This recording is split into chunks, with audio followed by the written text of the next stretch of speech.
So, hello there, and welcome back to another Night of the Movies podcast. I'm Spy Night, and in these podcasts, I like talking all things movies and TV, and whatever I want, whenever I want. And in today's podcast, I am reviewing Alien Romulus. So, let's get into it, shall we? Alien Romulus is the newest and seventh film in the Alien franchise. However, it does not follow on the last film in the Alien franchise to be released, which was Alien Covenant, which came out in 2017. This film is instead set between the first Alien movie, which is just simply titled Alien, and Aliens, which was the follow-up to that film. So it's set between the first two Alien movies, and that excited me, because the first Alien movie, directed by Ridley Scott, I think is brilliant. I don't love it the way some people do, but I think it's a fantastic movie. And Aliens, which was directed by James Cameron, is one of my all-time favourite films. It's in my top 20 films of all time. I think it's the second best sequel ever made behind Empire Strikes Back. And I am one of those people who thinks that Aliens is better than Alien. So, you get the point I'm making. I love the first two Alien films.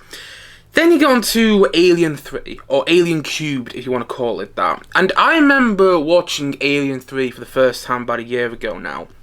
And I was so excited to watch that film because I loved Aliens so much, and I wanted to see how the story continued after Aliens. And I heard that the film was directed by David Fincher, had a great cast, Charles Dance in there, Pete Postlethwaite. I was really excited to watch Alien 3, and that was one of the worst film watching experiences I have ever had. Straight from the get-go, it misses all the great stuff that happened at the end of Aliens, and it was just like, what is this film? It had a couple of moments here and there, but I hated Alien 3. Hated it so much. And then I watched the fourth Alien film, which was Alien Resurrection, and I hated it just as much as I hated Alien 3. And my hatred, my disdain for Alien 3 and Alien Resurrection, aka Alien 4, made me not want to continue watching any more Alien movies. So I haven't seen the Alien prequels, I haven't seen Prometheus, and I haven't seen Alien Covenant. But there's some people I know who are close to me who have seen it, and they said, well, they kind of gave me a mixed response in it, and it has been and the films did get a mixed reception when they came out. They weren't well received, and I've never really felt an urge to check out the Alien prequels. So when a new Alien movie was announced about 3 or 4 years ago now, I was like, oh, it's just going to be a follow-up to Alien Covenant, and I've got no interest in that, because I haven't seen those movies, and I have no intention to ever watch those films. It may be brilliant, but after Alien Resurrection, I was kind of done watching new Alien films. But then I heard that this new Alien film, which is going to be titled Alien Romulus, was going to be set between Alien and Aliens. And that excited me, because those are the only two Alien movies I like. I mean, I love Aliens. And the prospect of the idea of having a new Alien film come out set between those two films and maybe having some connections to those two movies truly excited me. So that was the first thing which excited me about this new Alien movie. And the second thing which excited me about this new Alien film was that Ridley Scott, who directed the first Alien, and James Cameron, who directed Aliens, which is one of the best sequels of all time, as what he said, they both gave their stamp of approval to this movie. Like Fede Alvarez, who directed this film, who directed Alien Romulus, showed a cut of this film to both of those directors, and they gave their stamp of approval. Now, that doesn't sound like a big thing, because Ridley Scott is attached as a producer on this film, and he also directed Prometheus and Alien Covenant, and they weren't well received. But I would argue it is a big deal, because Ridley Scott directed the original Blade Runner, but he did not return to direct Blade Runner 2049, the follow-on to the first Blade Runner. And he didn't love Blade Runner 2049. I think he said it was fine, and he disagreed with a lot of Denis Villeneuve's decisions that he made when he went to direct that film. He was not a big fan of the second Blade Runner movie, and also he didn't love Top Gun Maverick. I think he said he actually was really disappointed by it or something like that, and his brother Tony Scott directed the original Top Gun film. So I actually think it's more difficult to impress Ridley Scott than you may think. And James Cameron has also publicly spoken about his dislike of Alien 3 and Alien Resurrection and Prometheus and Alien Covenant, you know, the Alien films that were made after his. And I think to impress James Cameron with a new Alien movie is much, much more difficult than you may think it would be. And also, Ridley Scott and James Cameron are two very different, incredible directors, but two very different directors with very different styles of directions and very different visions. So being able to impress both of those directors, be able to impress the two veteran directors of the Alien franchise, I think says a lot, and it got me even more excited to see this film. Before any trailers came out, the news that Ridley Scott and James Cameron both loved Alien Romulus had me very, very excited. Then the trailers did come out, and they looked phenomenal, and that got me even more excited. And I liked the idea of Fede Alvarez directing a new Alien film, because I haven't seen much of Fede Alvarez's previous work. I haven't seen Don't Breathe, which a lot of people say is fantastic and probably his best film to date. But I have seen the Evil Dead film he directed, I think it came out in 2013. Yeah, I have seen the Evil Dead film he directed, and I thought that film was far better than it had any right to be. And I was watching his Evil Dead movie thinking, if he can bring this sort of, if he can make this sort of film but in the Alien franchise, that's got to be something worth watching. So I was interested to see what Fede Alvarez was going to do with his take on Alien. I was excited that James Cameron and Ridley Scott, the two best Alien directors, loved this movie, and when they saw a cut of it about a year ago now, and the trailers looked phenomenal in my opinion. So with all that, this Alien movie, Alien Romulus, became one of my most anticipated movies coming out this year. And that is why I went to go and watch it. I went to go and watch the first screening I could find of this film on the day it came out. And I'll be honest, the first time I saw it, I enjoyed it, but I knew I had to see it again, which is why I waited a bit of time to review this movie on this channel. So I have seen it twice now. And after seeing this movie twice, here are my thoughts on it. Here are my thoughts on Alien Romulus. Honestly, I loved this film. I thought it was worthy of being being called a proper Alien movie. I thought it was worthy of sitting alongside the first Alien and Aliens in this franchise, and I had a far better time with this film than I thought I was going to, because, I don't know, going into the cinema, although I was very excited about it, I was also very worried, because I'd heard some things from some people online saying, oh, it's pretty much just a retread of the original Alien movie, and I didn't feel that. You know, I came out of the cinema after watching this movie the first time, and the second time even more so, thinking that was the best version of an Alien film we could have got today. That was the best modern day version of an Alien film. And I still feel that. I still feel that Fede Alvarez, who directed this movie, did a splendid job directing this film, did the best he could, because he understood the assignment. He understood that the first Alien movie is a haunted house film in space, and that's exactly what he made here, and it was so enjoyable to watch. I love how he created atmosphere in the film. I love how he built in suspense. I love so many of the action sequences in the film, so many of the big sequences, some of the action set pieces worked very well. The performances were all great, and I enjoyed watching these characters. There was so much that I really, really admired when it comes to this movie. That being said, I do have some problems with it. I'm not going to sit here and say I don't. My first big problem, it's not a big problem actually, I don't know why I said big problem there, but my first problem with this movie is that I wish the character deaths were done better. I don't think they're done badly, not at all, but after watching the way the characters were killed in the 2013 Evil Dead movie, which was done by the same director, I was thinking, oh, we're going to be in for some gruesomely spectacular kills when it comes to this movie. And we do have some gruesomely spectacular kills, but not nearly as much as they were gruesomely spectacular in the 2013 Evil Dead film. And I was a little underwhelmed by some of the character deaths. Again, they're not done badly. I think some of them have done really well, but I think some of them could have also been done better. And my second problem with this film is I wish we got to learn more about the characters and the character relationships. We do get to learn a lot about Kaylee Spaney's character, who's the protagonist of the movie. I think she's called Rain, and her relation with Andy, who's the android, the synthetic in this film. And I thought that was done well, and that was a heart of the movie, and I thought that really shined as the movie, that really shone as the movie went on. That being said, there were some other character relationships which they hint at in the movie, like they hint at Kaylee Spaney's character having a relationship with one of the male characters that you meet in the film. If you've seen the film, you know what I'm talking about.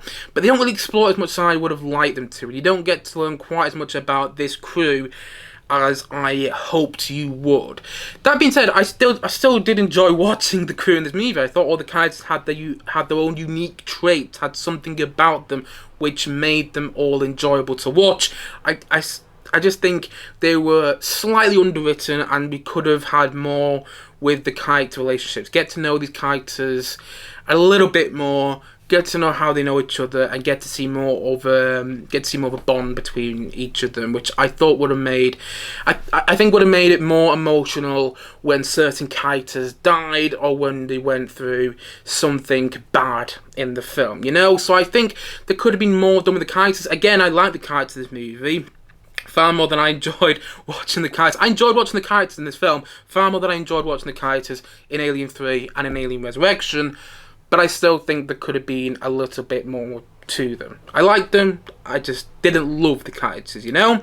And my other problem with this film, and again, these aren't big problems, these are just problems that nagged at me a little when I was watching the film both times. I can't speak today. On both of my viewing experiences, these things nagged me a little bit.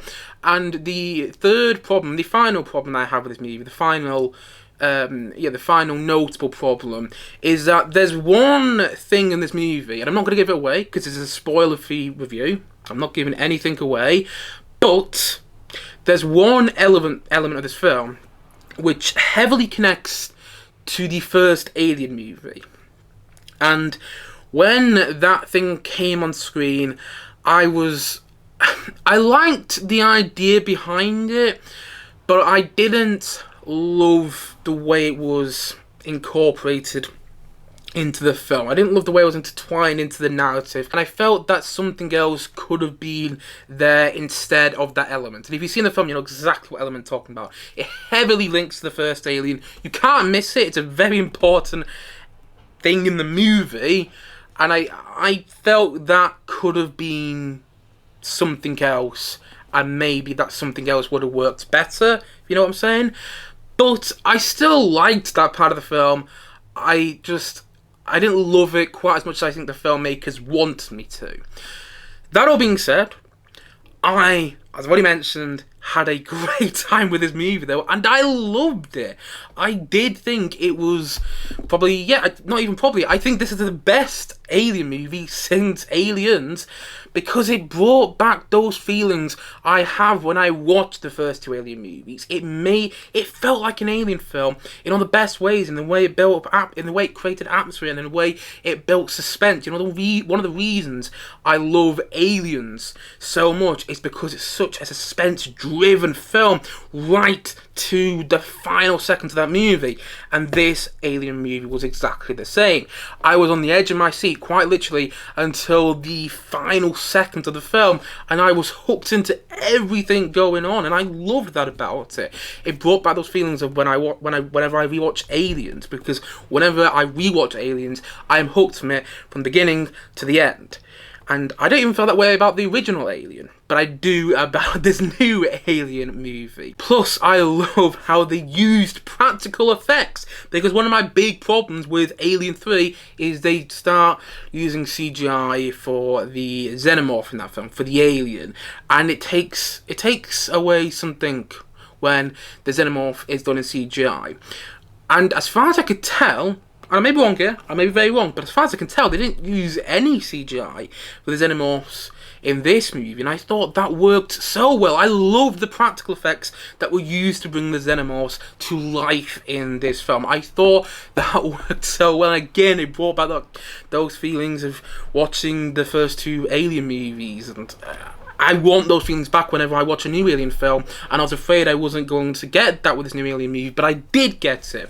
And Benjamin Wallfish's score is fantastic because it uses many of the classic Jerry Goldsmith themes from the first Alien film, but it also has its own spin, and it fits perfectly with the visuals and the atmosphere of the film. I love Benjamin Wallfish's score. I thought it worked wonders with this movie, and it added a sense of wonder to the film itself. I really like Benjamin Wallfish's score because it was familiar but also new. Benjamin Wallfish put his own, I might not be pronouncing his name correctly, by the way, but he put his own spin on Jerry Goldsmith's themes for the first Alien. That's kind of one of the reasons I loved this film so much. It's not kind of one of the reasons, actually. It is one of the big reasons I love this film so much. It feels very familiar to... What am I trying to say? It borrows a lot of ideas from the first two Alien movies, but it put its own spin on it. It doesn't directly copy many of the same plot points and themes we've already seen done in the Alien franchise. It uses those ideas and those themes, but it puts its own spin on it. And one big example for me with this movie was the way they used the android, the synthetic in this film. I love how it was in play on the android from the first Alien movie and the android from Aliens. I love how they played on the way you are perceiving these androids in those movies. I thought that David Johnson's performance as the android in the film was pretty fantastic. I've used the word fantastic quite a few times in this review today, but it's the truth when it comes to this movie. I thought it was a fantastic film, and I thought that so many elements of it were fantastic, including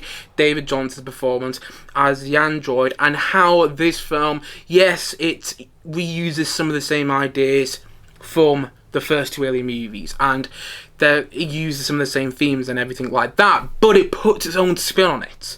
And that's why it worked to me. That's why I had such a great time watching it in the cinema, because it had the aesthetic and the feel of the first two Alien movies, and watching it in the cinema was just such a treat. I felt like I was watching a proper Alien film, and that was one of the things I was worried about when I had gone into cinema. I was like, is it going to feel like an Alien movie? And not only did it feel like an Alien movie, it felt like an experience as well, which I always argue that the best movies feel like experiences to watch at the cinema. This felt like an experience to watch as well. It was spectacular visually.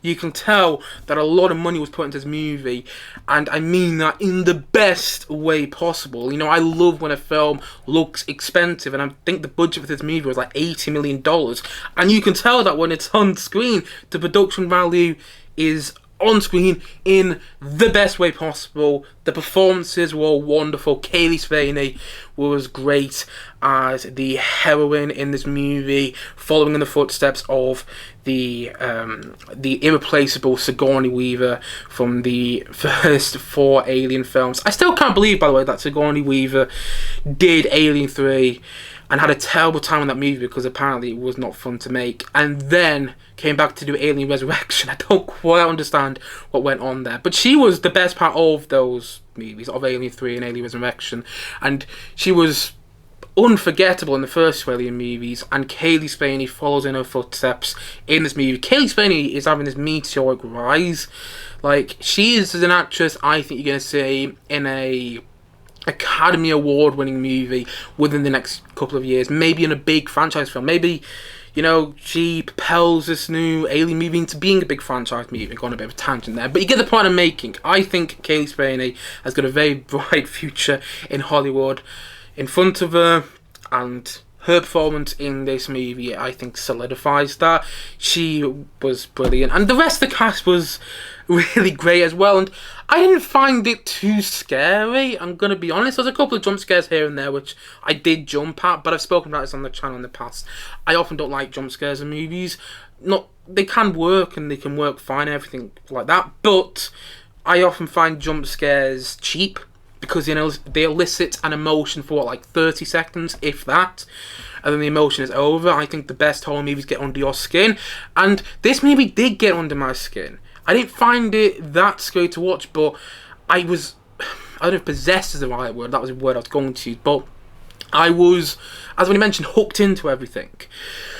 And that's the way you want to be with a movie like this. You know, I don't find Aliens as scary as Alien, but I think Aliens is a better movie because I'm so hooked into it. And that's the way I felt about Alien Romulus. And I'm not saying Alien Romulus is as good as the first Alien. I don't think it is. I think Alien and Aliens are still better movies than Alien Romulus, but Alien Romulus might not be as scary as some people may hope, but that didn't really bother me. It got under my skin in the way I didn't expect it to, but in the way it got into my skin, and not in the way I expected it to, but in a way that still worked for me. It's what I'm trying to say, you know? I loved this film. I loved watching the cinema. I had a thoroughly enjoyable time watching it in the cinema. I've seen it twice now, and the second time, I enjoyed it even more. I came out of the cinema thinking, yeah,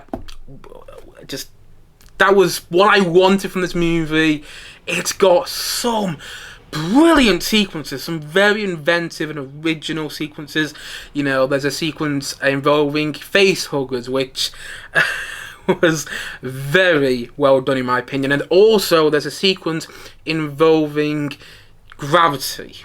And if you've seen the movie, you'll know exactly what sequence I'm talking about. It's in the second act of the film, and I loved that. I even loved the big swing this film took, because I've heard some people complain about the big swing in the finale of this movie, and if you see the film, you know exactly what big swing I'm talking about, but I loved it. And I loved it because I think Alien movies need to take big swings. Any new Alien movie that comes out now needs to take a big swing to differentiate it amongst the pack. You know what I'm saying? It needs to take a big swing, and this movie did. And I liked the big swing. I can understand why some people wouldn't, but I liked the big swing, and I thought it needed to happen. You know, I could tell something was going to happen, and then when the big swing came in, I was sitting there with a grin on my face, thinking, "Yeah, you know what? Somehow you're making this work. At least you're making this work for me." So yeah, you get the point I'm making. I loved this film, loved the experience watching the cinema, really enjoyed the characters. Do I think they could have been done a little bit better? For sure, but I thought they were good characters, and I still enjoyed watching them. The performances were all, as what he said, great. And some of the action sequences, they're not even action sequences. I don't know why I keep referring to them as action sequences in this movie. So many of the big set pieces in this film worked very well. There's a sense of wonder in this movie, which I also admired. The score works, and I like how it feels familiar, but also new at the same time. It's a legacy sequel. Like, you know, it's in the same family as Ghostbusters Afterlife, Star Wars The Force Awakens, Indiana Jones and the Dial of Destiny. Not necessarily films which everybody enjoys, but the thing about those movies, at least for me, is that they feel familiar and new at the same time. They're borrowing a lot of ideas from the films that came before them, but putting their own spin on them. And that's exactly what this movie did. And that's why I enjoyed those movies I just mentioned, and that's also why I thoroughly, and I mean thoroughly with a capital T, enjoyed Alien Romulus. And so for that reason, and the many other reasons I've mentioned in this review today, I'm going to say that Alien Romulus, I want to say that's an 8.5 out of 10. Yes! I'm so happy that I enjoyed this film, because I feel like on this channel at the moment, I've been quite negative, and I don't like being negative on this channel. I don't like coming on to the channel and reviewing films and going, oh, I thought it was fine. I'm bored of me doing that. I think I said that in my Acolyte review a couple of weeks ago now. I'm bored of me saying films are just fine, and it's so good to come back on this channel and say, you know what, this film was great! Kind of became Tony the Tiger there, didn't I? Is it Tony the Tiger? You know, the Foxy Tiger? Anyway, it doesn't really matter. I'm happy that I like this film so much. Because I wanted to. And it was one of my most anticipated movies of the year. I wouldn't say it was my most anticipated movie, but it was one of my most anticipated movies. So, to be able to come out of the cinema and think to myself, I had such a great time watching that movie, and it felt like an experience which I haven't felt for what feels like quite a bit of time in the cinema recently. Was a treat, you know? There's so many times when I was watching this movie in the cinema thinking, this is working, getting into this, this is, you know, this feels like a proper Alien movie. It feels like the best version of an Alien movie we could have got nowadays, you know? It feels like the best modern day version of an Alien movie. And that is ultimately why it worked for me as a whole. And so, all in all, as I've already said, as I'm going to say once more in this podcast today, Alien Romulus is an 8.5 out of 10 from me.